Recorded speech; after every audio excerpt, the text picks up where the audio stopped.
Chosen one, stop scrolling. This isn't just another message passing through your feed, it's a divine interruption. Heaven has pressed pause on your timeline because there is something you must hear right now. You've been asking for a sign, a confirmation, a whisper from above, and this is it. The moment you're living in is sacred ground disguised as ordinary life. The presence of God is closer than your own breath. For too long, you've doubted why you feel different. You've looked at your reflection and wondered why your path seems harder, why your seasons feel heavier, why your prayers echo longer before answers arrive. But listen carefully, God's fingerprints have been all over your life, even in the moments that felt like abandonment. Every closed door, every lonely night, every rejection was not rejection at all. It was redirection. You were being hidden for holiness, preserved for purpose, and protected from premature exposure. You were never meant to blend in. The discomfort you've felt isn't punishment, it's proof of your calling. You're a divine disruption to darkness, a carrier of light that exposes every hidden shadow. That's why the warfare began before the blessing. The enemy recognized your potential before you did. He saw your future impact and tried to bury you beneath confusion, fear, and delay. But heaven has intervened today to remind you nothing can bury what God has chosen to raise. As the Spirit spoke through the prophet Jeremiah, chapter 1, verse 5. Before I formed you in the womb, I knew you. Before you were born, I set you apart.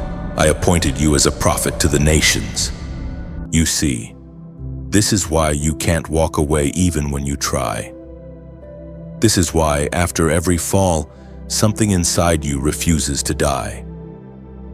That something is the eternal breath of your Creator. It's the evidence that you are marked by divine purpose. You are not ordinary, you are assigned. And heaven has invested too much in you to let you drift into mediocrity. You've been walking through fire, and yet you haven't been consumed. You faced storms that should have sunk your ship. Yet here you are, still afloat. That's not coincidence, that's covenant. You were covered even when you didn't feel protected. You were being molded while you thought you were being broken.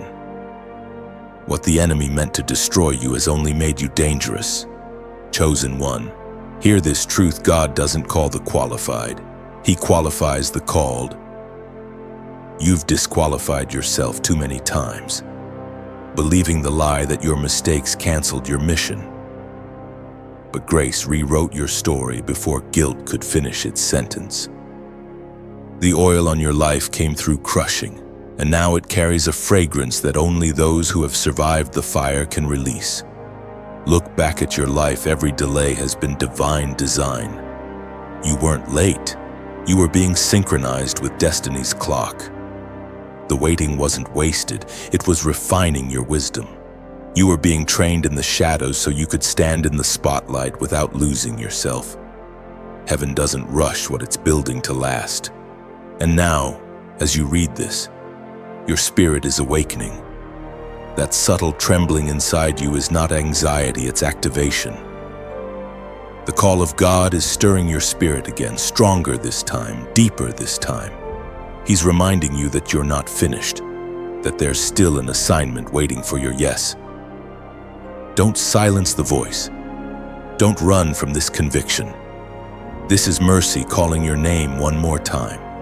Every time you survived what was meant to break you, you gained authority. Every time you forgave when bitterness tempted your heart, you gained purity. Every time you chose to believe when doubt screamed louder, you gained power. You are not behind, you're being aligned. The shaking you feel is not destruction, it's preparation. Heaven is shifting everything that must move to make room for what's coming. And now the Spirit whispers, this is your moment to respond, not tomorrow, not someday. Now. Because delayed obedience is still disobedience, and heaven is waiting for your answer. The kingdom needs your voice. Your story is someone else's survival guide. The pain you endured will become the platform for someone else's breakthrough. You were not chosen to sit in silence. You were chosen to speak, to shine, to stand. So rise up, chosen one. Lift your eyes. Straighten your crown. You are stepping into divine visibility. This is the beginning of your reintroduction, the version of you that has been hidden in prayer, purified in tears, and refined in trials is about to emerge. The world is about to see what heaven already knows. You were born for such a time as this. Before you leave this sacred space, make your declaration of alignment. Let heaven and earth witness your obedience. Like this message, share it so that other chosen ones can find their call, and subscribe to stay connected to this movement of awakening. And finally, as a prophetic act of faith, comment the number 777 below. Let it be your signal that you have heard heaven's call and answered, "I am ready." You have carried something within you that the world could never label. A quiet mark, invisible to human eyes but unmistakable in the spirit realm. It is not written on your skin, yet heaven recognizes it instantly. You carry the imprint of divine ownership, the unseen mark that sets you apart.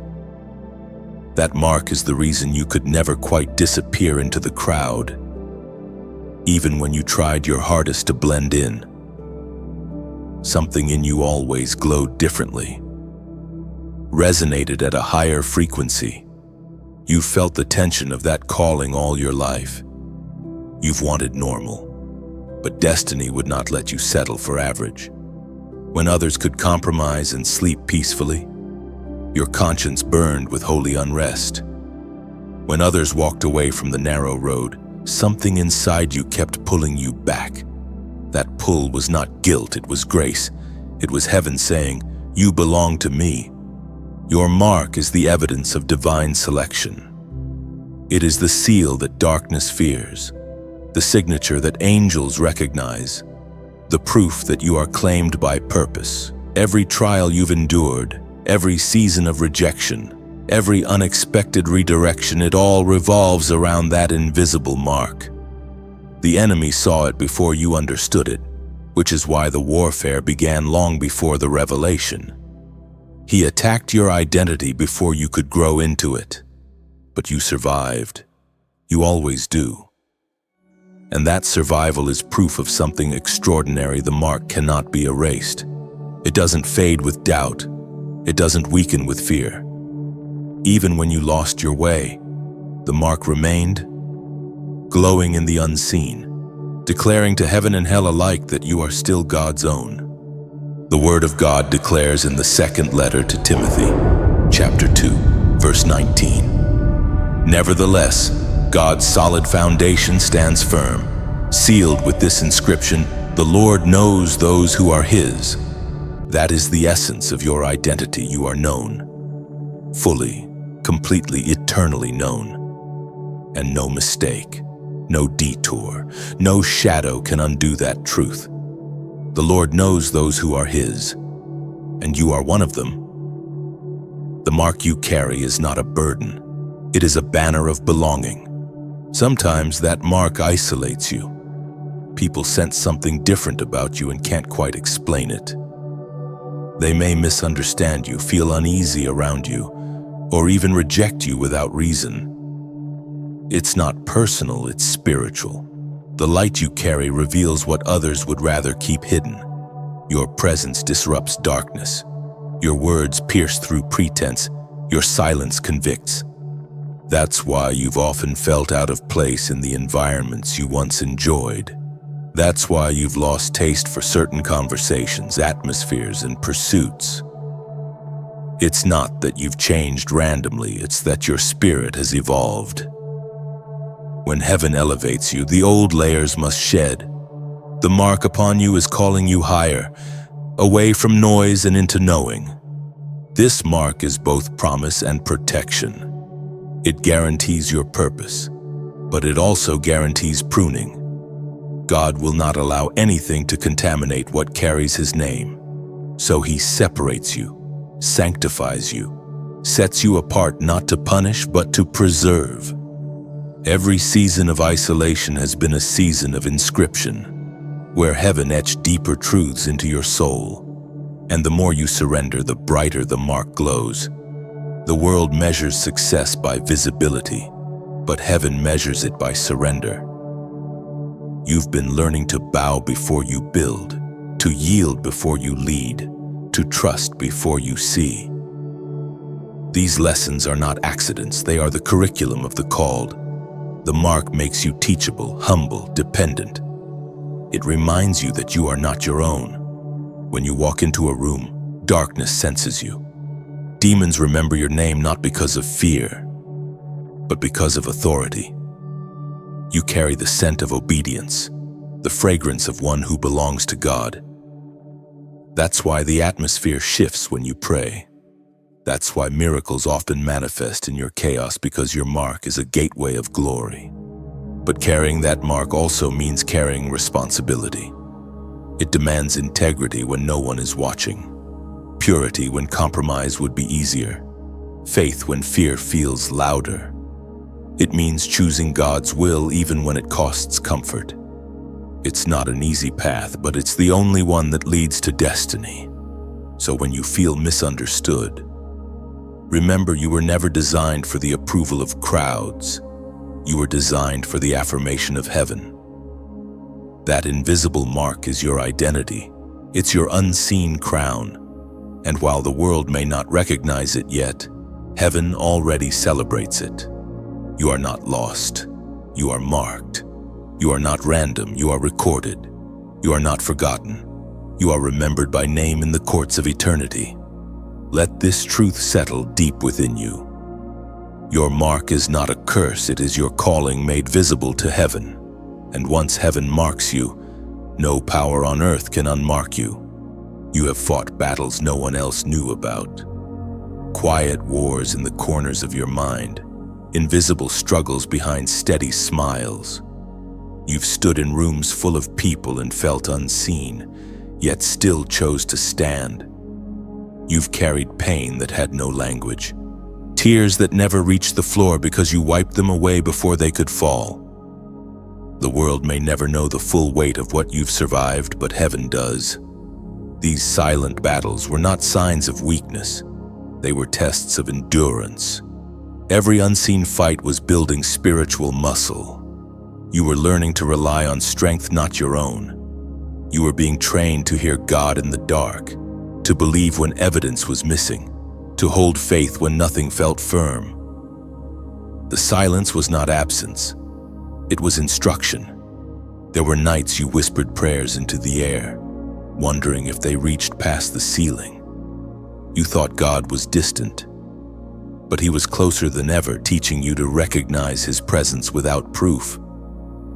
You didn't know it then, but every cry became a seed. Every sigh became an altar. Every time you refused to give up, the heavens recorded your resilience as worship. You walked through heartbreaks that looked like endings, but they were actually openings. You lost people you loved, but in losing them, you found clarity. You lost comfort, but you gained conviction. You lost your plan, but you stepped into purpose. Nothing that broke you was wasted. Everything became material for the making of who you are now. Scripture reveals this mystery in the book of Romans, chapter 8, verse 28. And we know that in all things God works for the good of those who love Him, who have been called according to His purpose. That verse isn't cliche, it's your story.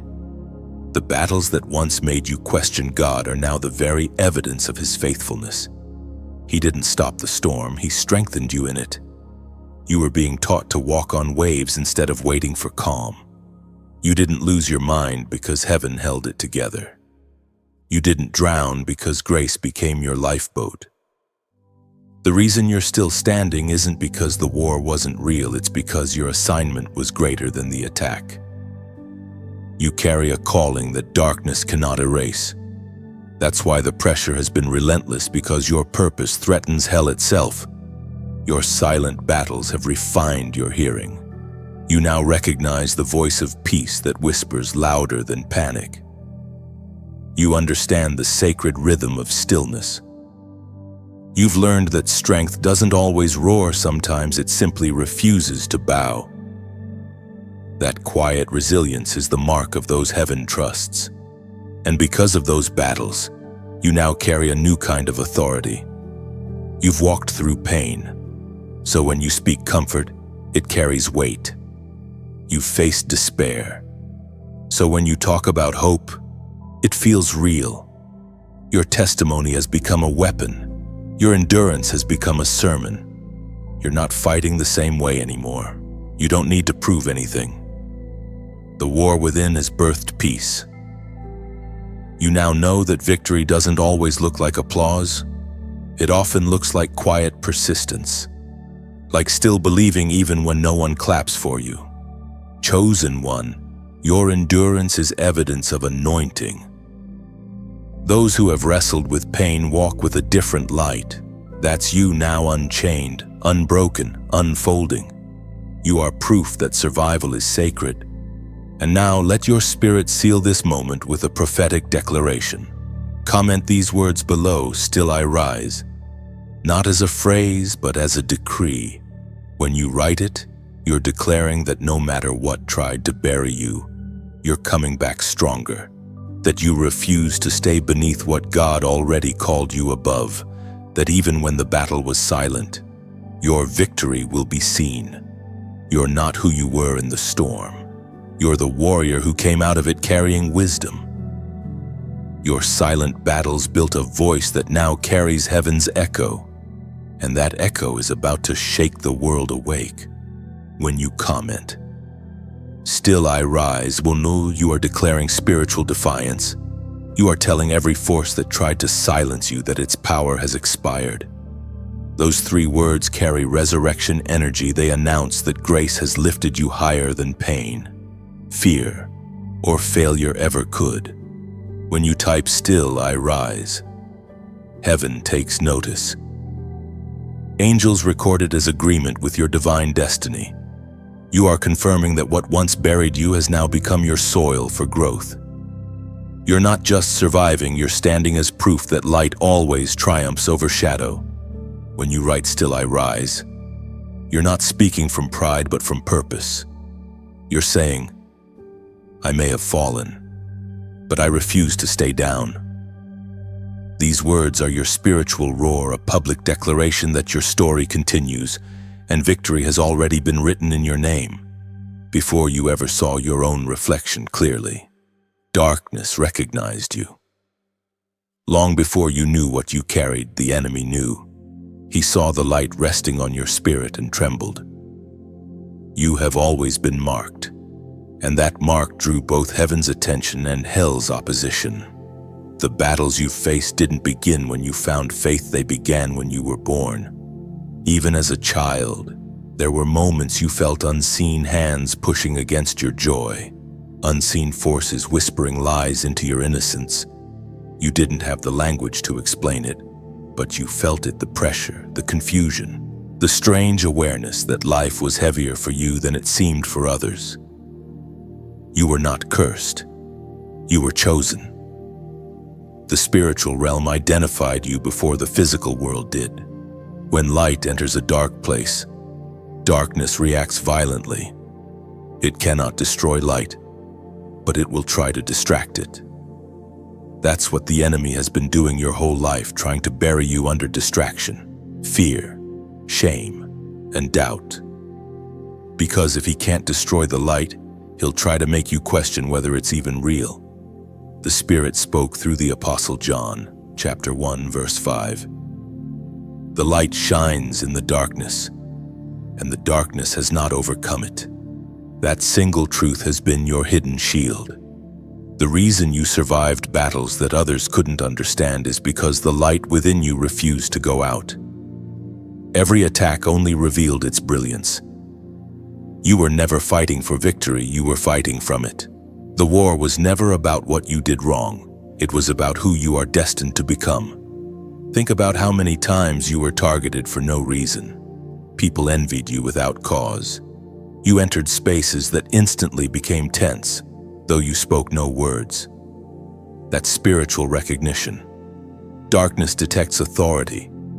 Your mere presence unsettles things not aligned with truth. When you enter a room, frequencies shift because heaven walks in with you.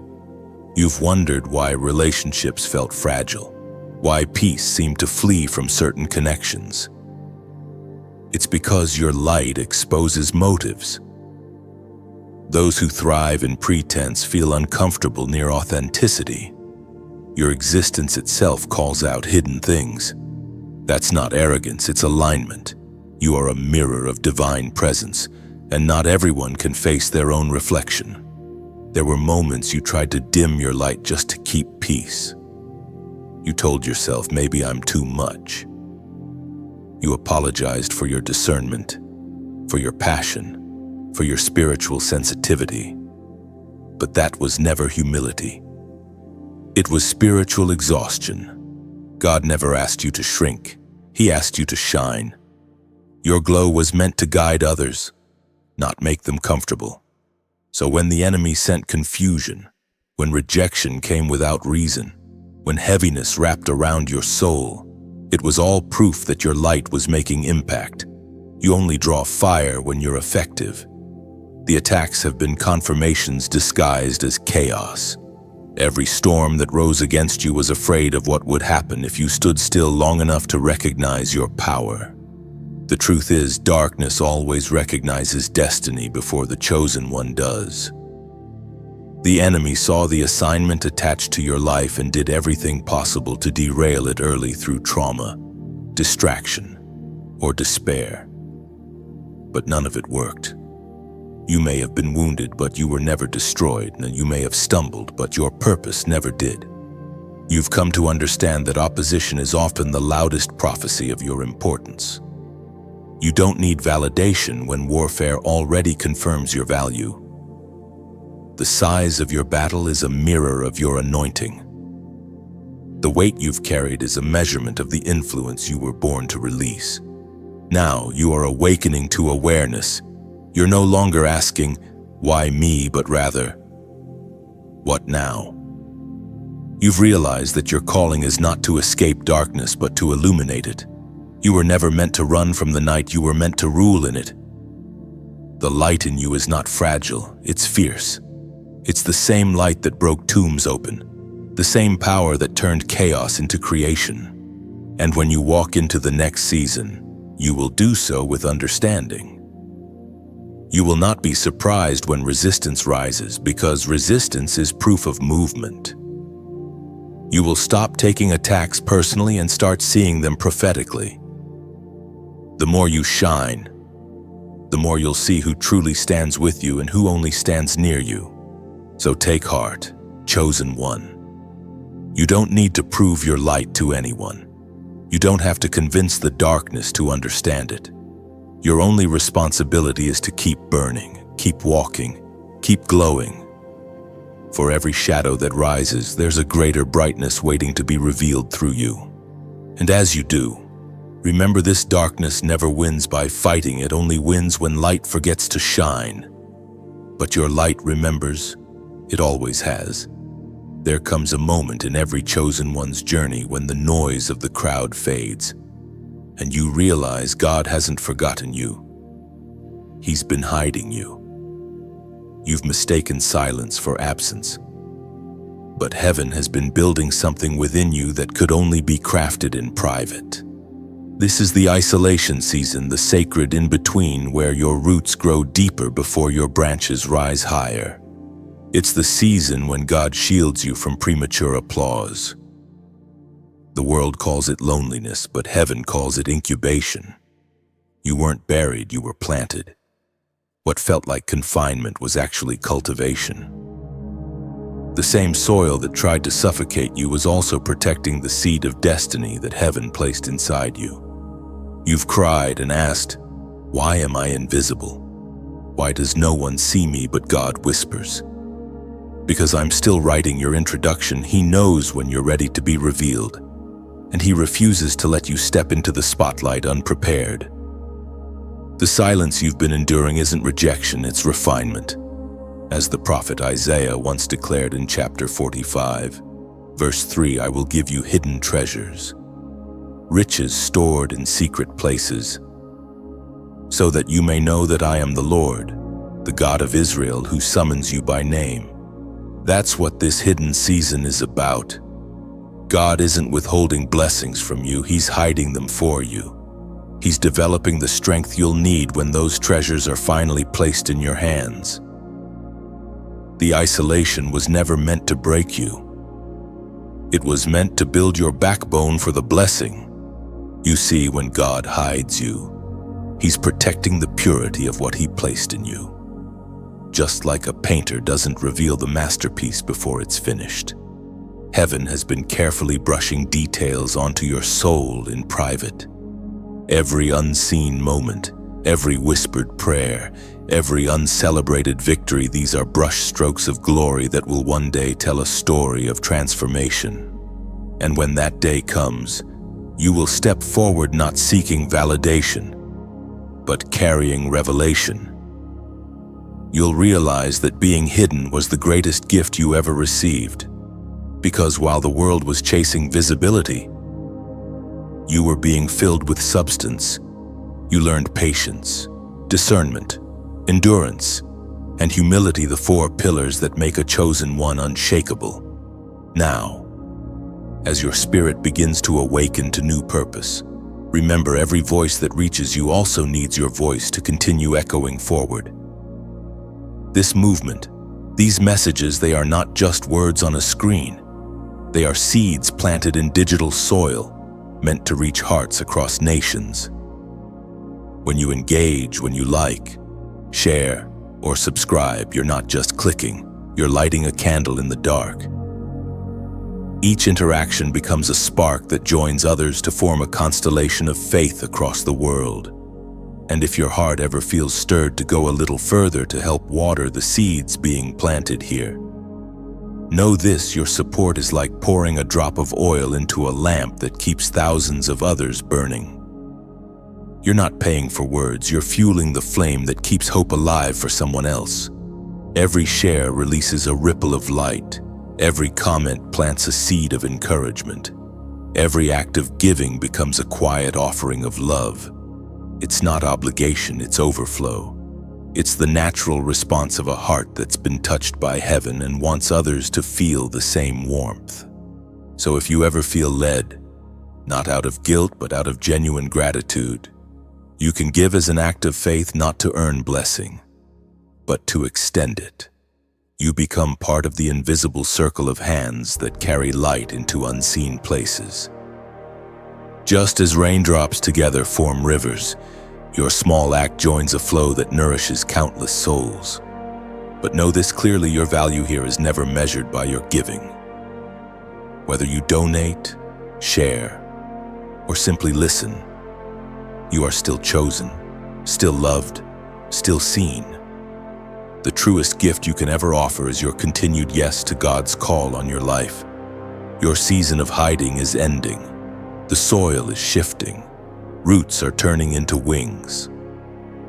You will soon see why God kept you unseen for so long, because now He can trust what's emerging. And when you finally step into your new season, you'll carry not just light for yourself, but warmth for others. You are proof that being hidden was never the end of your story. It was the beginning of your becoming.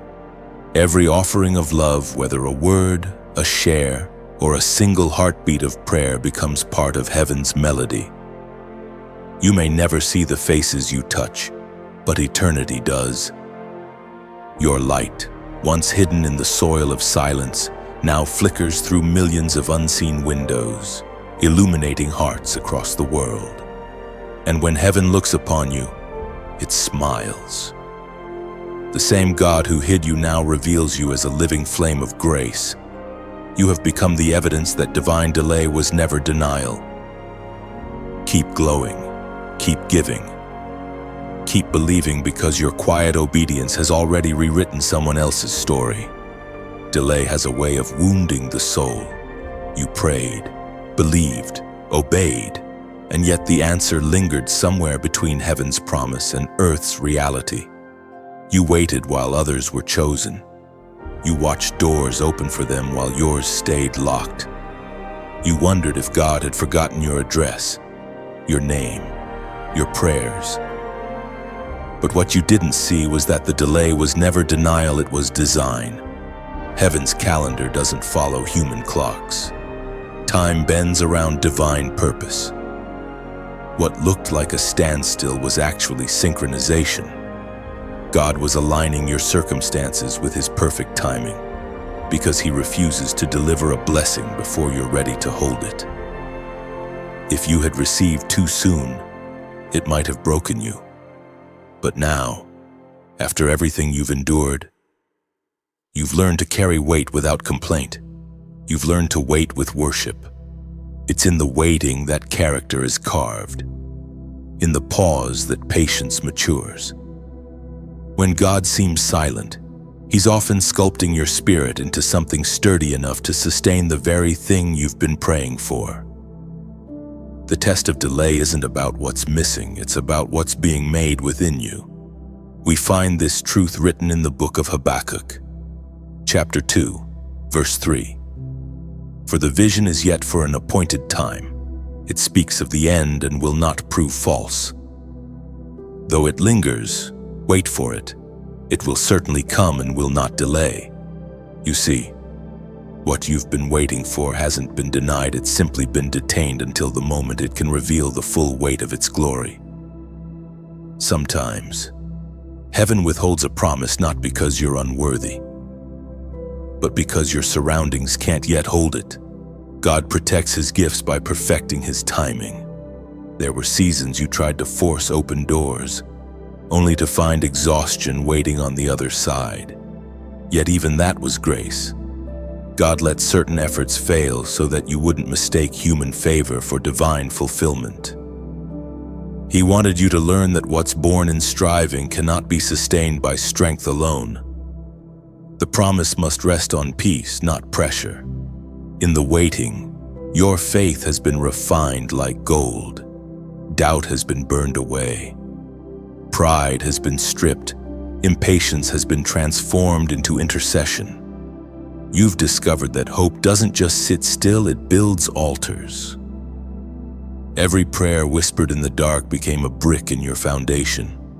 You are no longer the same person who first asked God for that promise. The delay has changed your posture.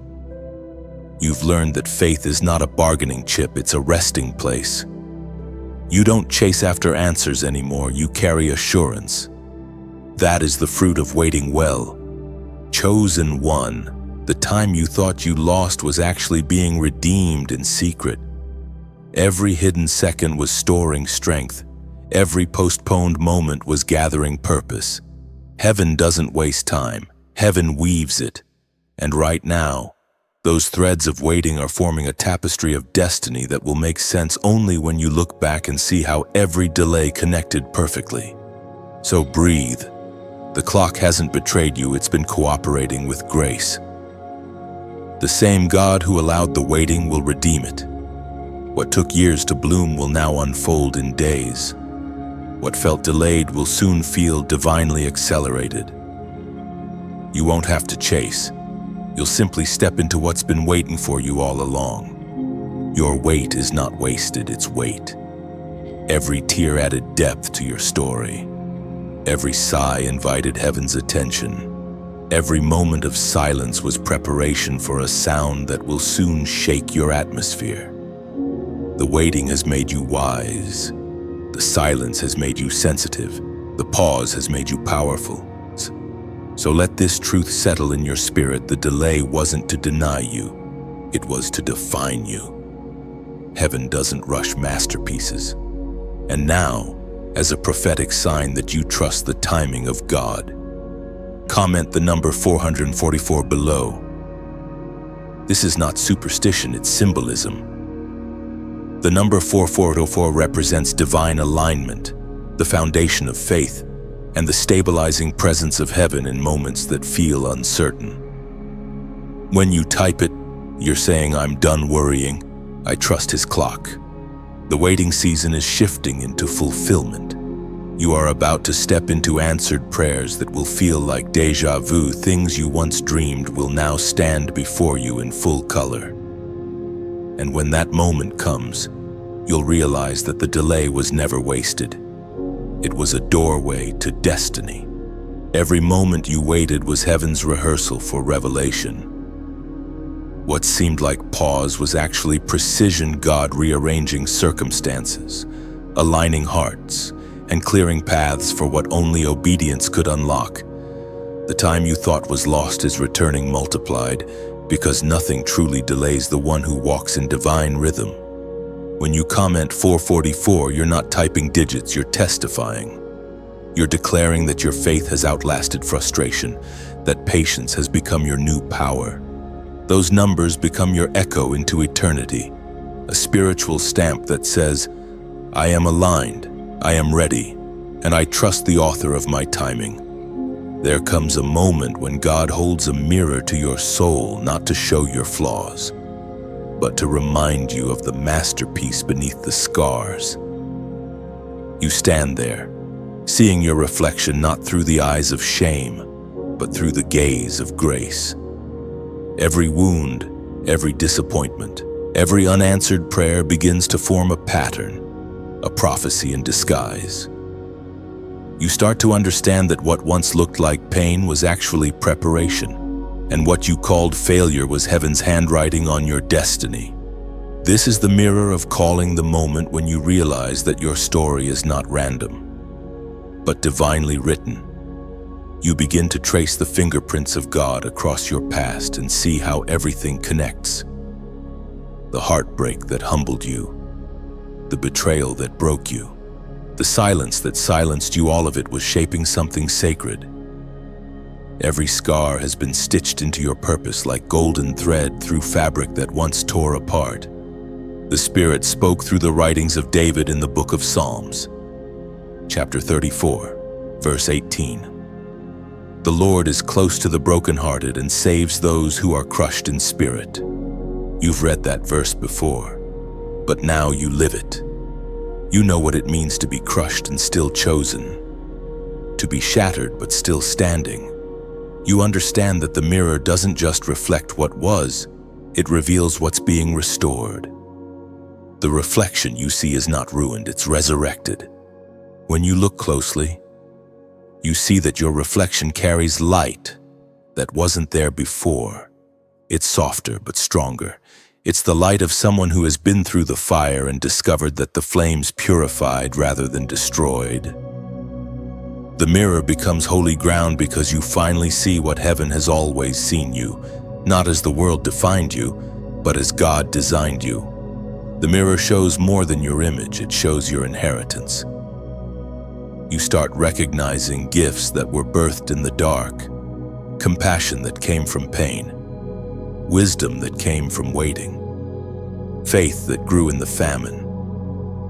You realize that every time you were overlooked, God was rewriting your narrative. The rejection wasn't punishment, it was redirection. The no from people was heaven's not yet. It's a strange awakening when you begin to love the parts of your story you once tried to hide. The very things you thought disqualified you now qualify you to help others. Your testimony has become your teaching. The wounds that once embarrassed you are now evidence of healing power. You can't hate the journey when you see how much beauty was birthed from the breaking. And so you stand before that divine mirror, no longer hiding, no longer ashamed. You meet your eyes and whisper, I forgive you. Not because you did everything right, but because you finally see how God used even your wrong turns for right purposes. You are not who you were then. You are who you've become through grace. There's a sacred silence that falls when you accept this truth. The war between who you were and who you're becoming ends. You stop apologizing for your glow. You stop doubting your worth. You stop asking permission to be healed. This is what restoration feels like, not loud, not dramatic, but steady and sure. It's peace settling in places where pain used to live. This moment In front of the mirror is the unveiling of your true identity. It's not about seeing perfection, it's about recognizing purpose. You begin to understand why certain battles had to happen, why certain people had to leave, why certain prayers had to take time. The reflection is your revelation. You were never losing, you were learning. You were being refined into the reflection of divine love itself. Now, when you move through the world, you carry that reflection within you. You don't just mirror God's image, you mirror His mercy. You look at others differently, not with judgment, but with understanding. You can recognize pain behind smiles because you've worn that mask before. You can speak comfort because you've been comforted. The mirror of calling transforms how you see everything. It gives vision to the heart, not just sight to the eyes. Chosen one. The mirror no longer mocks you. It ministers to you. It no longer repeats old accusations. It reminds you of divine affirmation. You have been remade in mercy's image. You carry the fragrance of redemption. Every time you face yourself now, you're not seeing what's broken, you're beholding what's being built. This is the beauty of divine reflection. God shows you your reflection only when He's ready to reveal your radiance. You don't have to strive to be seen anymore. You just have to stand and let His light shine through you. The world will notice, but that's not your concern. Your only task is to remain transparent, so heaven's glory can keep flowing through your life. The mirror has spoken, and what it says is this: you were never ordinary. You were always becoming extraordinary, one scar, one surrender, one reflection at a time. There is a mystery in the divine exchange, how pain becomes oil, how tears become fire, how surrender becomes strength. You don't see it happening at first. It moves quietly, beneath the surface of your sorrow. You think you're losing everything, when in truth, heaven is preparing to trade your ashes for glory. Every heartbreak, every disappointment, every sleepless night is not being wasted, it's being transformed. The divine exchange doesn't happen in comfort. It happens in surrender. It's not the moment you get what you want, but the moment you release what you thought you needed. It's when you finally open your hands, letting go of what you can't control, that heaven places something eternal inside them. God never leaves empty spaces in His children. He always fills what is yielded. We are reminded through the writings of Paul in the second letter to the Corinthians, chapter 12, verse 9. My grace is sufficient for you, for my power is made perfect in weakness. That single truth is the foundation of every exchange. When you bring your weakness, heaven brings power. When you offer your failure, God offers forgiveness. When you surrender your will, He replaces it with wisdom. The currency of heaven is not strength, it's surrender. What you lay down becomes what He lifts up. You've carried pain thinking it was punishment, but it was preparation for anointing. Oil only flows where there's been crushing. The olive doesn't release its essence until it's pressed. And the greater the pressing, the purer the oil. That's what your suffering has been, heaven's press room, transforming pain into purpose. You are not being broken for destruction. You are being pressed for power. Every tear you cried was a seed soaked in faith. Every silent prayer was a fragrance rising to the throne. God took your sorrow and began distilling it into strength. He took your grief and turned it into empathy. You've begun to notice how your compassion has deepened, how your heart hears pain in others before they speak it. That's the divine exchange. You lost the luxury of indifference and gained the gift of understanding. You thought surrender meant weakness, but now you see its power disguised as peace. When you stopped fighting to prove your worth, heaven began fighting for you. When you let go of control, miracles started moving closer. It's not that God wanted to take everything from you. He wanted to give you something better himself. The divine exchange rewrites your identity. You're no longer defined by what happened to you, but by what heaven did through you. The ashes that once stained your hands have become the ink of your testimony. You've learned that holiness isn't perfection, it's alignment. It's walking in step with the rhythm of grace, knowing that even when you fall into mercy. You can feel it now, the shift in your spirit. You don't panic the way you used to. You don't cling as tightly to things you know were never meant to stay. There's a new calm in your chest, not because everything is easy, but because you've learned where peace actually lives.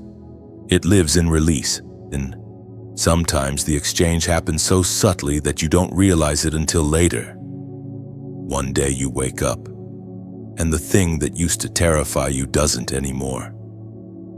The words that once wounded you no longer hold power. You begin to respond from wisdom instead of reaction. That's how transformation manifests. It arrives quietly, yet it changes everything. The divine exchange is not a transaction, it's a transformation. It's God bending your story toward redemption until every broken piece shines with purpose. He takes the pain you offer and returns it as power to heal others. You become a vessel of the very thing that once hurt you. Your tears turn into balm for another's wounds. And now, when you look back, gratitude replaces grief. You can finally thank God for the things you once resented, not because they were easy, but because they were essential. The fire that once threatened to consume you ended up refining you. The darkness that once frightened you taught you how to see light. You no longer curse your past, you crown it with meaning. Chosen one. You've entered a stage where pain no longer defines you, it serves you, it pushes you toward purpose. It reminds you of what's real and strips away what's not. Every time you surrender something precious, heaven multiplies it back in ways you couldn't imagine. The exchange is ongoing, and each time it leaves you lighter, freer, more radiant. So let this truth anchor you: God wastes nothing. Not one tear, not one moment, not one wound. Everything surrendered becomes sacred. Everything offered becomes anointed. The divine exchange is heaven's way of proving that no suffering is ever final, and no loss is ever without resurrection. And one day, you will stand before God, holding the oil that was once your tears, the fire that was once your pain, and the peace that was once your surrender, and you will understand fully what He was doing all along. The exchange was not about loss. It was about becoming.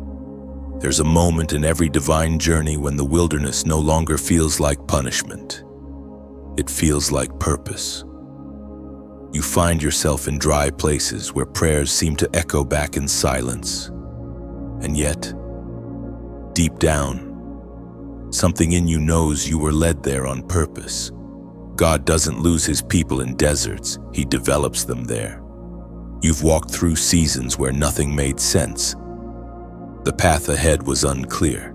The people you trusted walked away, and even heaven felt quiet. But that silence was not neglect, it was instruction. In the wilderness, distractions die so discernment can live. God removes the noise so you can finally recognize His whisper. The wilderness is not where dreams die. It's where voices are trained. It's where you stop depending on the applause of men and start living for the approval of heaven. It's where you realize that divine purpose doesn't need an audience. It just needs obedience. The voice of God thundered in the book of Exodus, chapter 3, verse 4. When the Lord saw that he had gone over to look, God called to him from within the bush, "Moses, Moses," and he said, "Here I am." That's how it begins, not with noise, but with noticing. Moses wasn't searching for destiny, he was simply paying attention. He turned aside, and God spoke. The wilderness is sacred because it's where the ordinary becomes holy, where your daily routine becomes the ground on which heaven descends. You've been there too. You've stood in your own desert feeling unqualified, unnoticed, unseen, and yet something sacred was happening. Every time you stayed faithful in silence, God was watching. Every time you refused to give up, you were writing your own burning bush moment. The fire didn't appear to destroy you. It appeared to define you. In the wilderness, you learned to distinguish between loneliness and solitude. Loneliness screams of absence, but solitude sings of presence. You've discovered that being alone with God is never empty, it's full of revelation. The wilderness stripped away every false source of security until the only voice left was His, and that's where you found your true identity. The enemy tried to convince you that the wilderness meant you were forgotten. But he was wrong. You weren't forgotten, you were being formed. Heaven hides its most powerful voices in barren places, because it's in the silence that strength is born, and it's in the solitude that authority takes shape. Your voice, like Moses's, is being refined in the quiet. God is teaching you how to speak, when to stand, and when to stay still. You're learning that divine timing is not about speed, it's about sensitivity. And when your time comes, the same voice that spoke to you in private will speak through you in public. The wilderness doesn't last forever, it leads somewhere. It's the passageway between calling and commissioning, between promise and possession. Every test you've endured here is training you for territory. You've learned to trust God not only when He provides, but when He prunes. You've learned to follow Him even when there's no map. Soon, the wilderness that once felt like exile will become your testimony. You'll look back and realize it wasn't an empty place, it was a birthplace. The lessons you learned there will become the language of your ministry. The silence you endured will become the song of your deliverance. So if you find yourself still walking through the desert, don't rush out of it. The wilderness always ends, but the wisdom it gives lasts forever.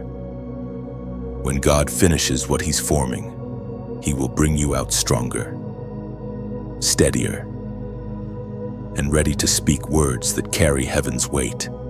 You will not die in this place. You will emerge from it radiant. The wilderness was never meant to consume you, it was meant to consecrate you. And as a prophetic declaration of that truth, type these words below: I am listening. When you write it, you're not just typing a phrase, you're answering God's call. No, you're telling heaven, I'm not running from the wilderness anymore. I'm ready to hear what you've been saying all along. You're marking this moment as the turning point where silence becomes revelation and wandering turns into awakening. The desert has been your classroom, but now it becomes your stage. When you comment, I am listening, you are declaring surrender, not silence. You're telling heaven that you no longer need control, you just need clarity. Those 3 words unlock divine conversation. They turn waiting into worship and transform your wilderness into a meeting place with God. Typing I am listening means your ears are open, but so is your heart. It's a signal to heaven that you're ready to hear, even if what you hear changes everything. It's saying, speak, Lord. I don't need noise, just your voice. When you write, I am listening, you build an altar in the digital space. It's more than a comment, it's covenant. Heaven records it as obedience. The wilderness hears it as a command to release its revelation. You're not just hearing, you're becoming the message. There are crowns in heaven that cannot be given until the weight of calling is fully carried on earth. You've begun to feel it, the invisible heaviness resting on your shoulders. It's not anxiety, it's assignment. You were entrusted with something sacred, something that requires both humility and holy strength. The weight of your mantle is not punishment, it's proof that heaven trusts you. You've prayed for purpose, and God answered with responsibility. You asked for influence, and He gave you impact that costs you comfort. The mantle is never light because it's woven with souls, stories, and destinies connected to yours. Every chosen one carries something that doesn't belong only to them. It belongs to those who will be set free through their obedience.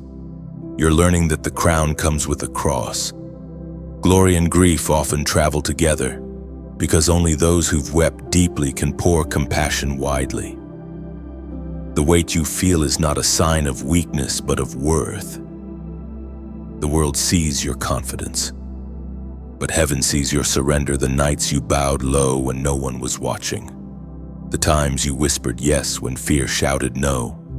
The ancient words recorded in Romans chapter 8, verse 18. Still speak, I consider that our present sufferings are not worth comparing with the glory that will be revealed in us. That is the divine equation: pain exchanged for power, pressure exchanged for purpose. You are carrying more than emotion. You are carrying eternity's echo. Every trial that pressed you was molding your mantle, shaping your soul to fit the exact contours of your calling. The crown doesn't come to those who chase applause. It comes to those who endure quietly.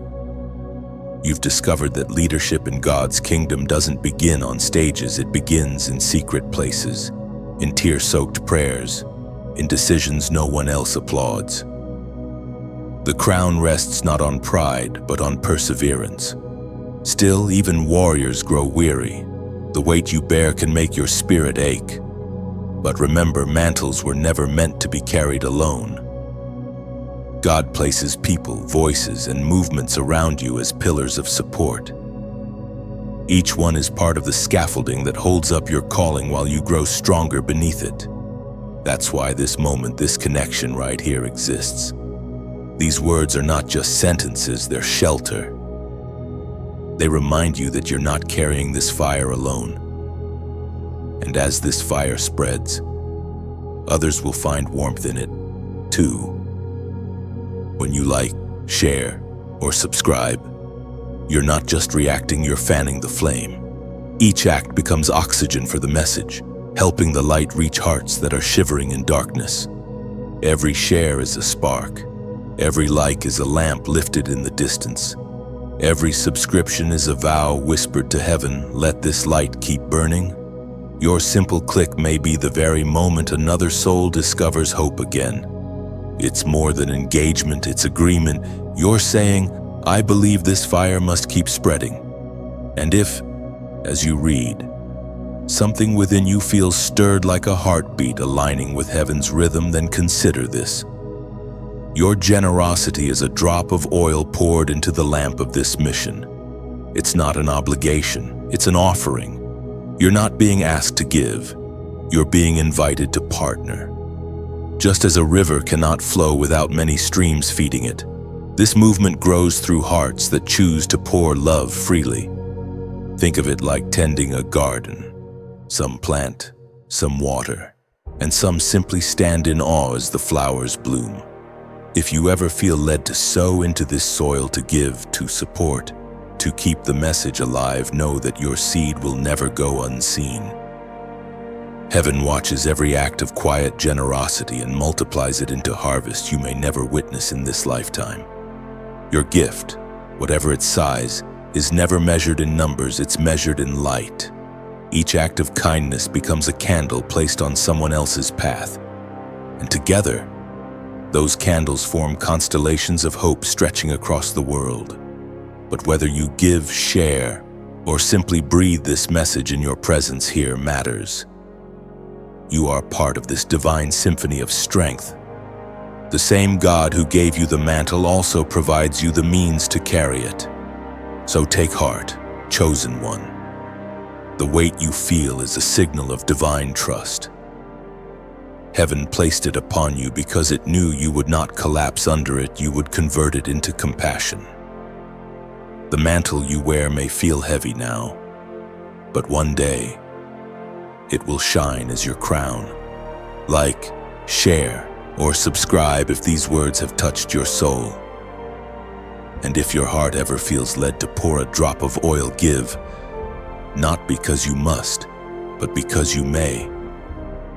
Let every act of love you release be your way of saying, Lord, let this flame never die. The crown will come. But for now, you carry the weight of heaven with grace, and the world will feel its warmth. Before God builds something through you, He will often break something within you, not to destroy, but to deliver, not to punish, but to purify. The breaking always comes before the building, because only what has been humbled can carry the weight of holy purpose. The sound of breaking is the symphony of transformation. It means heaven's hands are near. You've felt that breaking before, when the plans you made fell apart without warning, when the relationship you thought was permanent suddenly dissolved, when the path you trusted vanished beneath your feet. It felt cruel then, but now you understand it wasn't cruelty, it was construction. God had to clear the ruins of what was before He could lay the foundation of what will be. Breaking seasons are the secret classrooms of the chosen ones. They are where pride unravels, self-sufficiency collapses, and real faith begins to breathe. It's in those moments, when you have nothing left to prove, that God begins to build something pure. What He tears down is never essential. It's always excess walls that hide your heart, fears that keep you small, illusions that keep you bound. Heaven speaks clearly through the words in Jeremiah chapter 18, verse 4. But the pot He was shaping from the clay was marred in His hands. So the potter formed it into another pot, shaping it as seemed best to him. That verse is not tragedy, it's tenderness. The potter doesn't discard the clay when it cracks. He reshapes it. He presses again, not to crush, but to create. You felt that pressure, the gentle but relentless molding of divine hands pressing into your spirit. It hurt. Yes. But you were never out of His grip. You were always being held, not harmed. Sometimes, the breaking comes in quiet ways, a sudden awareness that you've outgrown a place, a subtle shift in your desires, a restlessness that tells you there's more. It doesn't always look dramatic. Sometimes it's simply a holy dissatisfaction. God disrupts your comfort because comfort can become captivity. The shaking isn't rejection, it's redirection. You begin to notice how the breaking exposes what was weak all along. The cracks reveal what can no longer stay hidden. And though it feels like loss, it's actually revelation. The walls that fall are the ones that kept you from seeing clearly. The things you lose are often the things that were secretly limiting your faith. You might not realize it now, but your greatest rebuilding began the moment everything fell apart. The night you cried until you couldn't breathe was also the night heaven laid new foundations. God builds where humility has leveled the ground. The tears that soaked your floor were not wasted, they were water softening the soil for new growth. When God breaks, He breaks precisely. He never shatters what He intends to save. Every fracture in your heart has been measured, every piece numbered, every wound destined for healing. He rebuilds with intention, restoring not what you had, but something stronger, deeper, unshakable. The version of you that emerges from breaking is the one the world has been waiting for. There's beauty in how heaven rebuilds. God doesn't erase the cracks, He fills them with gold. Like the art of kintsugi, where broken pottery is repaired with precious metal. Your scars become the most beautiful part of your story. They don't weaken you, they become proof that grace held you together. In this rebuilding, patience becomes your ally. You can't rush restoration any more than you can force flowers to bloom. God rebuilds with eternal timing. He adds one layer at a time, each one sealed with purpose. It's in the waiting between layers that trust is forged. The process may be long, but the structure He's creating in you will not collapse. As you reflect on the breaking seasons of your life, something inside you softens. You no longer resist what hurt you because you see what it birthed in you. Compassion, humility, endurance all came from the fractures. You realize that without the breaking, you might have stayed in shallow faith, but now you carry depth. The breaking was never random. It was a response to your prayer. You asked to be used by God, and He began shaping you to fit His purpose. He could not pour new oil into an unbroken vessel. What He breaks, He rebuilds for overflow. Chosen one, the construction site of your soul may still be dusty, but the structure rising from it will be divine. The foundations being laid now are eternal. Every stone of obedience, every beam of faith, every wall of surrender is part of something heaven has been planning all along. When the breaking is over and the building complete, you'll look back and whisper, "Now I see." You'll thank God not only for what He built, but for what He broke, because both were necessary to make you whole. So don't curse the breaking, Abdullah. Bless it, for it was there, in the rubble of what you lost, that you found what could never be taken again. There are moments when heaven interrupts the rhythm of your ordinary day suddenly, unexpectedly, unmistakably. It could be a whisper that stirs your heart, a song that brings tears for no reason, or a message that feels like it was written only for you. You pause, not knowing why, but something inside you knows this is not coincidence. This is visitation. God visits not only through miracles, but through moments subtle, sacred interruptions where eternity touches time. These moments don't always arrive with thunder or lightning. Sometimes, they come with stillness so deep that your soul trembles. You sense heaven standing near, breathing reminders that you have not been forgotten. The voice of heaven is gentle, but it carries authority. It doesn't shout, it awakens. That feeling you get when your heart burns while reading a verse, or when peace suddenly settles over your anxiety that's not imagination. It's encounter. You are being reminded that the distance you feel between earth and eternity is only an illusion. As Jesus Himself declared in the Gospel of John, chapter 10, verse 27, "My sheep listen to my voice. I know them, and they follow me." You've heard His voice before. Not audibly, perhaps, but undeniably. It came through conviction that pulled you from wrong places and through comfort that reached you when no one else could. Through courage that rose in your spirit when fear tried to drown it. Each whisper was proof you are known. A divine visitation is not about God showing up somewhere new. It's about you recognizing that He was never gone. Heaven never left, it just waited for you to become still enough to notice. Sometimes God must quiet everything around you so that His whisper can finally be heard. You may remember moments in your life that felt like divine fingerprints, a miracle disguised as timing, an answer hidden in a stranger's words, a door that opened when you had already given up knocking. Those weren't luck. They were love in motion. Heaven bending low to touch your story. But visitation is more than experience, it's invitation. When God visits, He's not coming to impress you, He's calling you. He's saying, "I've chosen this moment to remind you who you are and why you're here." Every visitation carries an assignment. Sometimes it's a call to forgive, sometimes to move forward, sometimes to simply rest. Whatever the message, it always comes wrapped in peace. Don't underestimate the sacredness of ordinary days.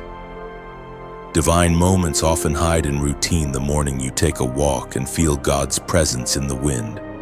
The quiet night when a verse echoes in your heart like a heartbeat. Heaven's touch rarely demands attention. It invites awareness. When heaven visits, something in you shifts permanently. Your perspective changes.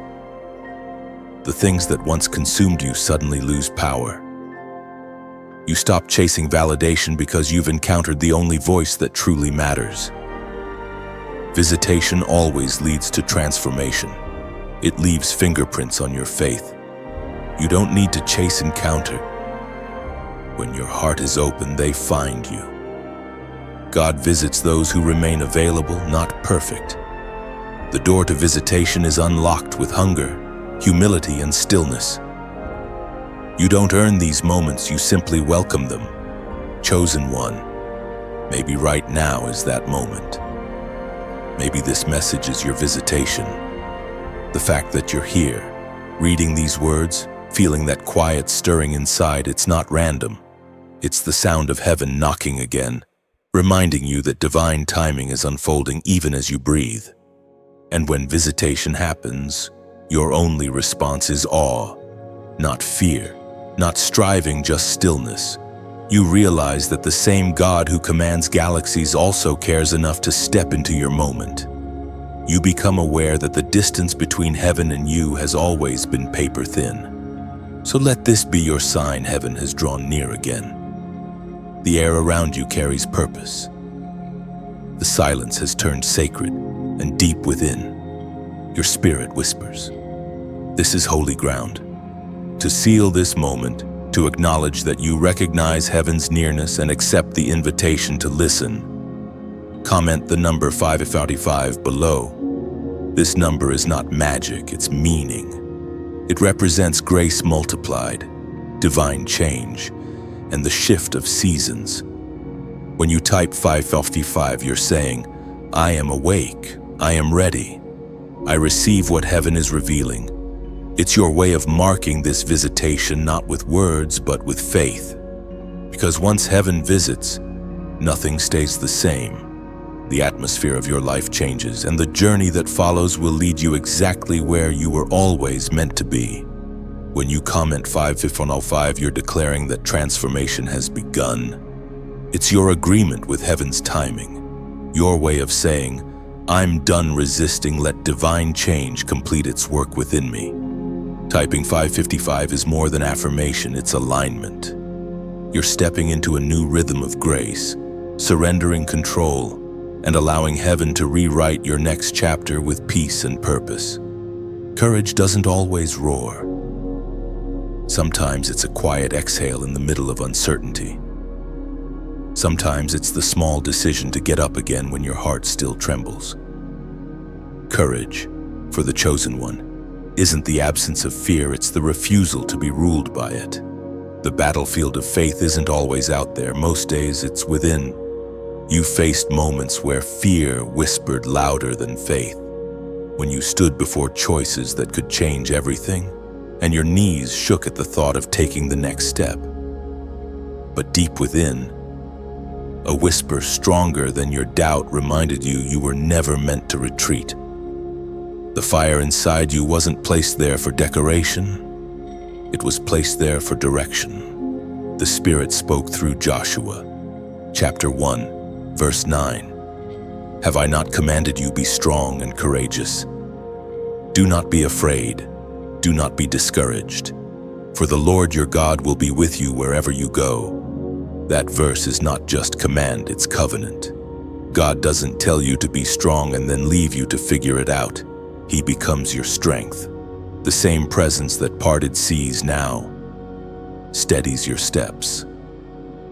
The same voice that created galaxies whispers courage into your bones. Courage is rarely convenient. It asks you to trust when the map is missing, to build while the foundation still shakes, to believe in a promise that hasn't yet taken shape. It's standing in the middle of contradiction when everything you see argues with everything you've heard and still saying, "God, I believe you." You've had those moments where faith felt foolish, where logic mocked your hope. Yet even then, something sacred held you together. That's courage when your heart says yes while your mind screams no. It's not reckless, it's reverence. It's believing that God's word outweighs your worry. Courage doesn't always move mountains. Sometimes it simply moves you forward one step at a time. Some days, the bravest thing you'll do is breathe again, but heaven counts that as victory. Because each breath is defiance against despair, each heartbeat a drum in heaven's rhythm of perseverance. The world celebrates loud courage, the kind that conquers nations, but heaven honors quiet courage. The kind that conquers doubt, the courage to forgive, to love again, to start again, to stay kind when it would be easier to close off your heart. That's the kind of bravery that shakes the spirit realm. And through it all, courage is contagious. When you stand firm, others find footing. Your endurance becomes evidence that faith works. Someone watching your story is being strengthened by your survival. Your courage is not only for you, it's a torch passed to those still walking through the dark. The battle for courage often begins in the mind. Doubt doesn't come with horns, it comes as logic that sounds reasonable. But courage listens to a higher logic, the logic of faith. It remembers every time God came through before, every prayer He answered quietly, every moment He held you when you thought you'd fall. Courage rehearses miracles more than mistakes, and slowly, something shifts. You realize fear has been a liar all along, loud, convincing but powerless. It only ever borrowed authority from your attention. The moment you stop feeding it, it starves. That's what courage does. It redirects focus from fear's noise to God's voice. You start walking differently. Shoulders back, eyes forward.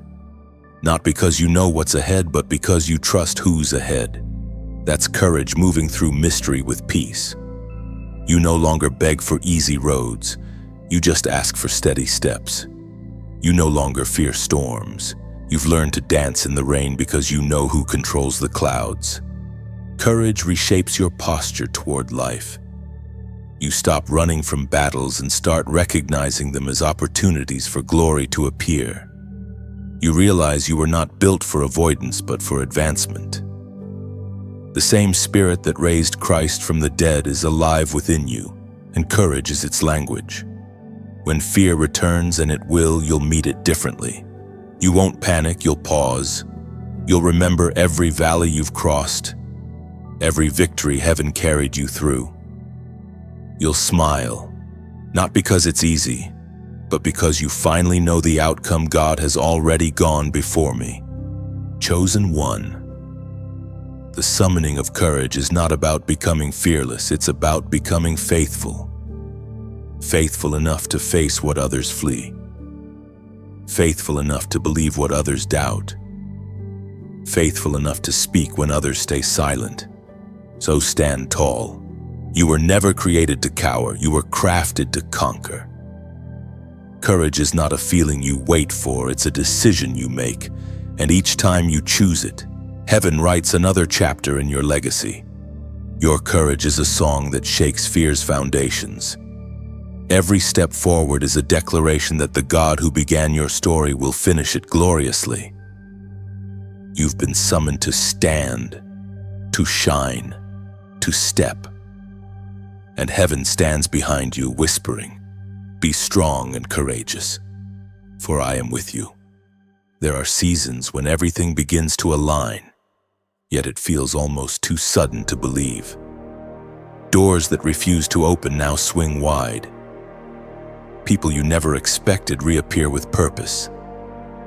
Opportunities seem to arrive from directions you didn't even glance toward.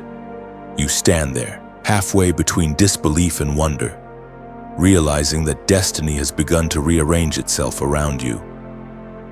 This is what divine alignment feels like, heaven and earth finally moving in rhythm with your obedience. For so long, you walked by faith without seeing fruit. You planted seeds in silence, watered them with tears, and waited through long stretches of uncertainty. But now, something has shifted in the unseen. The ground beneath your feet has started to respond. Everything that was once delayed is now catching up to divine timing. According to what is revealed in the book of Proverbs, chapter 16, verse 9. In their hearts humans plan their course, but the Lord establishes their steps. That verse has come alive for you. You planned, prayed, and pursued.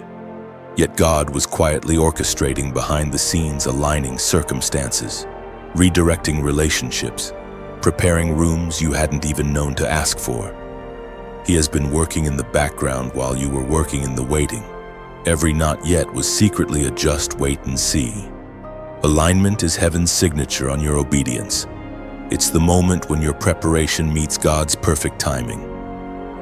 You begin to see how every disappointment was actually divine design. The closed doors weren't rejection, they were redirection. God was positioning you where purpose could find you. You were never off track. You were on heaven's path all along. The beauty of alignment is how quietly it arrives. There's no trumpet, no announcement, just a deep knowing that everything is finally making sense. You find yourself in conversations that confirm promises. You encounter favor that feels effortless. What once felt heavy now flows. It's not luck, it's alignment. You'll notice that people who walked away start to make sense too. The ones who stayed were the ones meant to stand beside you in this chapter. God never wastes exits. He uses them to clear space for divine appointments. You couldn't see it before. But now you realize that subtraction was part of his equation for multiplication. Sometimes alignment feels like acceleration. Things that used to take months begin to unfold in days. Ideas you buried start breathing again. The dreams that once felt impossible now unfold naturally, like they were always meant to be this way. It's not coincidence, it's completion. The pieces of your puzzle have finally found their place. And yet, divine alignment is never about convenience. It's about clarity. God aligns what reflects his purpose, not what feeds your pride. That's why some blessings come disguised as challenges. Even in alignment, he keeps your heart anchored in humility, reminding you that favor is not ownership, it's stewardship. As you walk through this season, you'll start to see patterns you once missed. Every person, every pain, every pause now connects. You'll realize that the detours were actually directions in disguise. You'll begin to say, "Now I understand why that had to happen." The tapestry of your life, once tangled, now displays divine symmetry. You're living proof that alignment is not achieved, it's received. It comes to those who trust enough to let go of control. The moment you stop forcing outcomes, God starts unfolding them. The miracle of alignment is that it happens naturally when you're no longer striving. It's peace finding its proper place in your story. Even your timing has been redeemed. The seasons you thought were wasted have become your wisdom. What took years to build now carries longevity because it was birthed in patience. When heaven aligns your steps, nothing can stop what's meant to be. No delay can derail it, no opposition can undo it. What's aligned by God remains sustained by grace. Chosen one. This is the season of divine synchronization. You will find yourself in the right place, with the right people, doing the right things not because you manipulated circumstances, but because you matured into the moment. You've learned to follow peace instead of pressure, presence instead of performance. Now you'll walk into rooms where your name was spoken long before your arrival. You'll meet divine connections who were praying for the same breakthrough you carry. You'll see that what's aligning around you is simply the reflection of what's already aligned within you. Let your heart rest in this when alignment arrives. Striving ceases. You no longer have to chase. What belongs to you will recognize you. Destiny doesn't demand, it flows. Every answered prayer, every unexpected opportunity, every restored relationship is heaven whispering. You're in position now. Stay steady, stay surrendered, and watch how easily grace moves when you're finally aligned with its rhythm. This is not random, it's right on time. When heaven aligns your steps, resistance becomes confirmation. Everything begins to move in harmony, and you finally realize you were never waiting on time. Time was waiting on you. The awakening never happens in silence. It happens in surrender. You begin to feel the stir within you, a gentle pulse that says, it's time. You've spent years in hidden places, growing quietly, healing slowly, learning what true strength feels like. But now something has shifted. The light that once flickered inside you has become steady. The world will soon see publicly what heaven already declared privately. This is your public awakening, the unveiling of the chosen one. It doesn't begin with a spotlight. It begins with a whisper. Rise. The same whisper that called Lazarus from the grave now calls your name. What was dormant begins to stir. What you thought was over suddenly blooms. You've been through enough darkness to recognize dawn when it breaks. And now, the dawn is here. The apostle reminds us in the book of Matthew, chapter 5, verse 16. Let your light shine before others, that they may see your good deeds and glorify your Father in heaven. Your light isn't meant to be hidden anymore. It's not pride to shine, it's obedience. When you rise, others rise too. When your story is told, hope returns to those who stopped believing in miracles. You've become living proof that survival can turn into song. But awakening carries weight. The world doesn't always understand what it hasn't yet seen.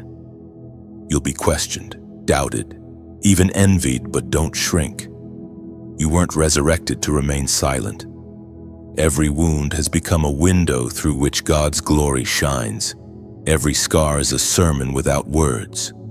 As you step forward, you'll notice something profound. Your life is no longer just about you. Your breakthrough becomes a bridge for others. The same grace that lifted you will now flow through you. You will speak, and something in others will awaken too. That's how heaven multiplies light. One flame touches another, and soon, the whole horizon burns with hope. This is the moment where heaven invites you to partner in that spreading fire. Every time you share a message like this, you're handing someone else a match. When you like, share, or subscribe, you're not merely supporting content, you're continuing the chain of awakening.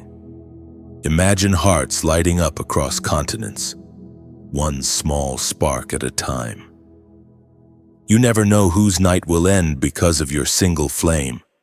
And for those who feel the quiet tug in their spirit to go further, to pour something of themselves back into this river of light, your giving becomes water for the fire, not to extinguish it, but to help it flow farther.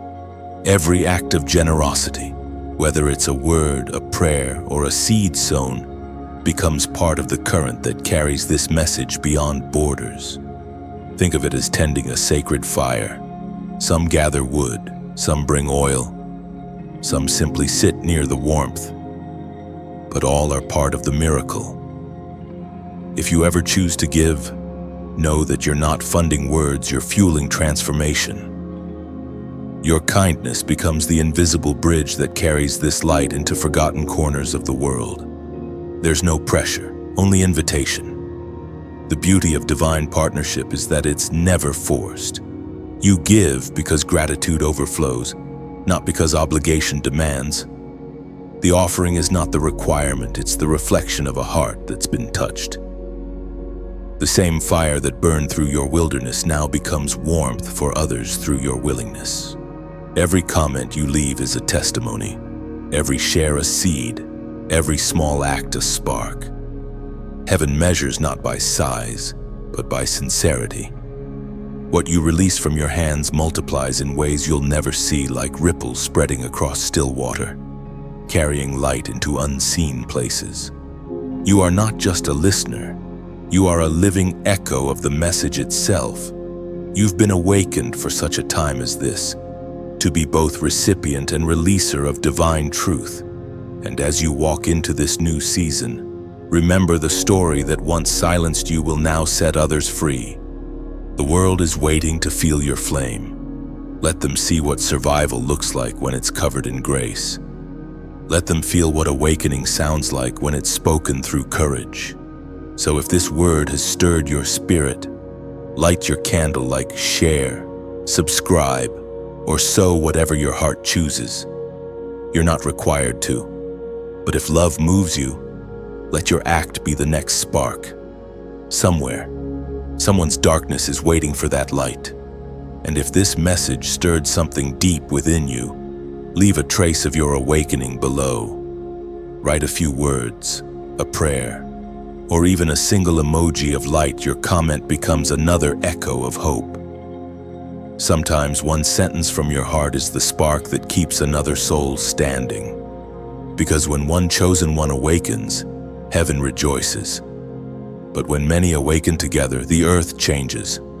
Every act of light you release, every word, every gift, every share becomes part of heaven's chorus.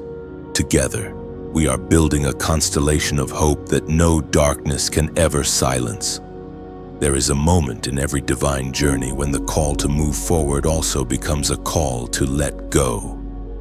It's the sacred crossroads where obedience meets separation. The point where God asks you to release what cannot follow. You stand there, torn between what feels familiar and what feels faithful. It's never an easy place, but it's always a holy one. You've begun to sense it already. Certain conversations that once fueled you now drain you. Certain relationships feel heavy, though nothing bad has happened. The old versions of yourself, the old ways of thinking, the old comforts, they no longer fit. It's not that you've outgrown people, it's that you've outgrown patterns. When God calls you higher, gravity must break. This is the final separation, the quiet pruning before the next promotion. It's not punishment, it's proof of preparation. God loves you too much to let you carry dead weight into living purpose. The letting go may ache, but the emptiness it leaves behind is necessary space for new glory to grow. As written in the Gospel of John, chapter 15, verse 2, He cuts off every branch in me that bears no fruit, while every branch that does bear fruit He prunes, so that it will be even more fruitful. The pruning is personal.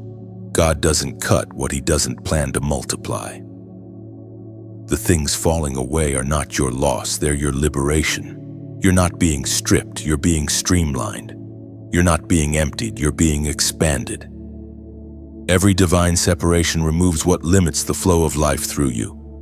You may not recognize it now, but the people and places that no longer feel aligned were only meant to be chapters, not the whole story. They carried you as far as they could, and now heaven is calling you into deeper waters. It's not betrayal to move forward, it's obedience to destiny. Some will misunderstand, but obedience was never meant to be explained or only expressed. There is a peculiar peace that comes once you stop resisting. You realize that separation is not rejection, it's redirection. God isn't removing people from your life. He's repositioning purpose in your life. The same hand that opens new doors is the one closing old ones, ensuring that what's ahead of you will not be sabotaged by what's behind you. Letting go doesn't always mean walking away physically. Sometimes it means releasing control, resentment, or the need for closure. It's forgiving what never apologized, blessing what never returned, and trusting that God saw everything you didn't understand. This is mature faith, believing that peace is better than proof. And as you separate from what can't go with you, you'll begin to notice how light you feel. The very things you feared losing were actually holding you in place. Freedom often looks like loss before it feels like flight. You have to lose your footing to find your wings. This moment is sacred because heaven doesn't separate to isolate, it separates to elevate. God is not taking something from you. He's calling something out of you. Every surrender becomes an invitation for Him to show His sufficiency. The further you walk in obedience, the more you'll see that nothing truly leaves your life that was meant to stay. There's a reason this part of the journey feels quieter. Separation happens in silence. It's a holy surgery, the kind where anesthesia is grace and healing happens beneath awareness.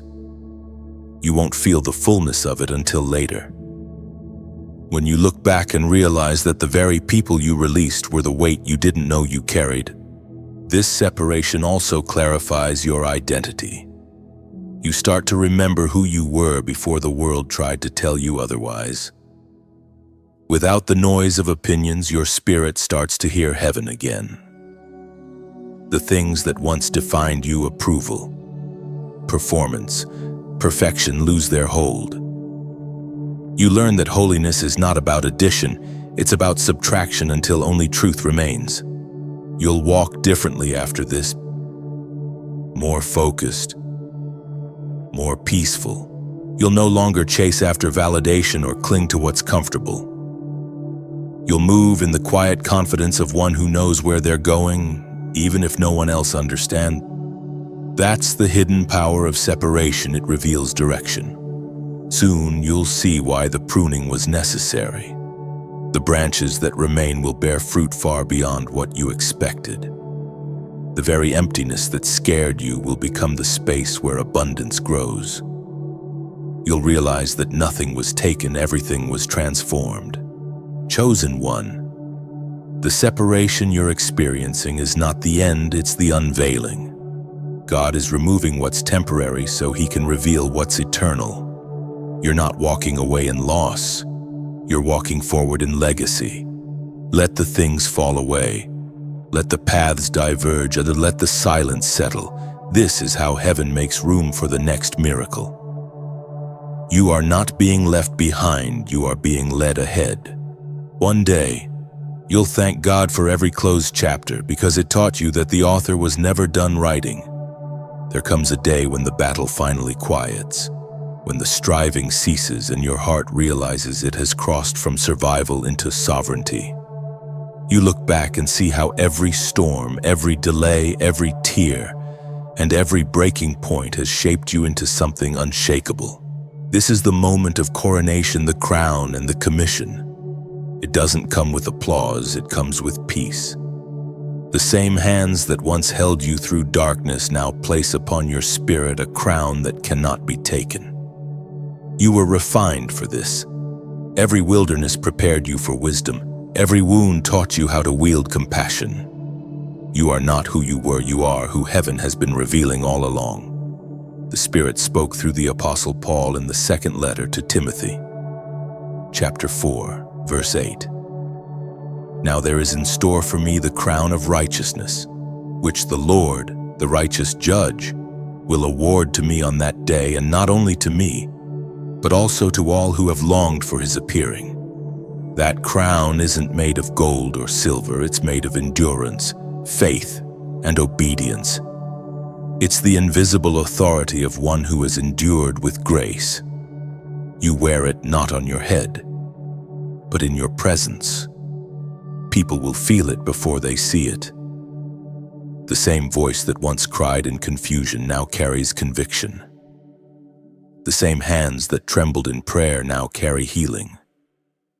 You have become the vessel through which heaven's power flows freely. The commission comes next, the divine sending. You are no longer in training, you are in transition. Heaven now trusts you to carry what you once only dreamed about. But this assignment isn't about grandeur, it's about grace. God doesn't crown you to elevate your ego, He crowns you to extend His kingdom. You will find that this stage of your journey feels both weightless and weighty. The pressure that once crushed you now propels you. You no longer move from insecurity, you move from intimacy. The closer you walk with God, the clearer your mission becomes, and you realize that your calling was never about platform, it was about presence. The chosen ones are not here to compete. They are here to complete what heaven began. Each carries a different fragment of the same fire. When joined together, they form the living mosaic of divine purpose on earth. You are one of them, chosen not because of perfection, but because of willingness. Heaven doesn't choose the flawless, it crowns the faithful. And now, as you step into this new season, something in the atmosphere changes. You can feel the authority of peace settling around you like armor. It's not arrogance, it's awareness. You know who walks with you, and that knowledge makes fear irrelevant. You've stopped striving to be accepted because you finally understand you were never chosen to earn love. You were chosen to express it. This commission will require humility. The higher you rise, the deeper you'll have to bow. But bowing no longer feels like burden, it feels like breathing. You've learned that true leadership is service, that power without compassion is hollow. The same grace that lifted you now calls you to lift others. Your life becomes a living sermon of mercy. You will see miracles where others see impossibility. You will speak peace into storms and watch them settle. But you won't be surprised, you'll simply smile, because you've learned that miracles are heaven's way of saying, I'm still here. The extraordinary will become your new normal. Not because you chased signs, but because signs follow those who believe. The crown doesn't make you untouchable, it makes you unshakable. You'll still face trials, but they won't break you. You'll still hear lies, but they won't define you. You'll still feel the wind of warfare, but this time, you'll know how to dance in it.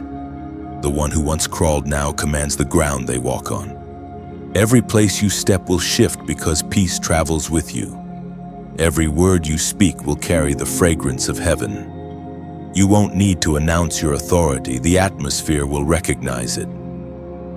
This is the difference between striving and standing. One forces results, the other releases them. Chosen one, you have come full circle. The battles that once made you question your worth have now become the evidence of your anointing. You wear your scars like medals, your pain like prophecy, and your story like a sword. You are heaven's ambassador, now a carrier of the same light that once found you in the dark. So walk forward with steady steps. The world may not understand the cost, but heaven remembers the journey. You didn't just survive, you transformed. You didn't just believe, you became. You are the message now, the living testimony that God still raises the broken and still crowns the humble. When you move from this moment, you will do so differently, quieter, wiser, brighter. You'll carry your crown not as decoration, but as devotion. And through you, others will remember that even ashes can shine again. The war is over. The wilderness has ended. The crown rests. The commission begins, and the story of glory continues through you. If these words have touched your soul, let them not end here. Every story of awakening becomes more powerful when it is shared. When you like, share, or subscribe, you're not performing an action, you're extending a heartbeat.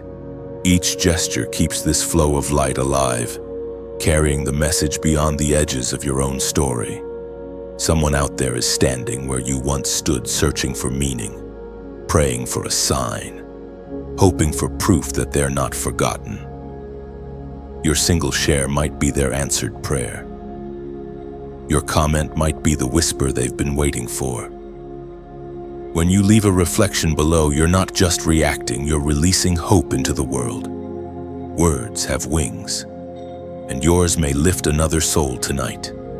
And if your heart ever feels led to do more, to pour a quiet offering into this river of words, your giving becomes the unseen bridge between pain and peace. It's never a demand, always a decision. Think of it like placing a stone in a sacred circle, each contribution expanding the space for others to heal and hear. The oil you pour sustains the flame that first found you.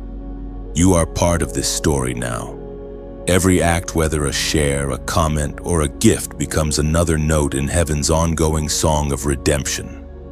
Together we build not an audience, but an altar, not a following, but a fellowship. So as this message ends, let its light continue through you. Let gratitude be your language, generosity your fragrance, and love your legacy.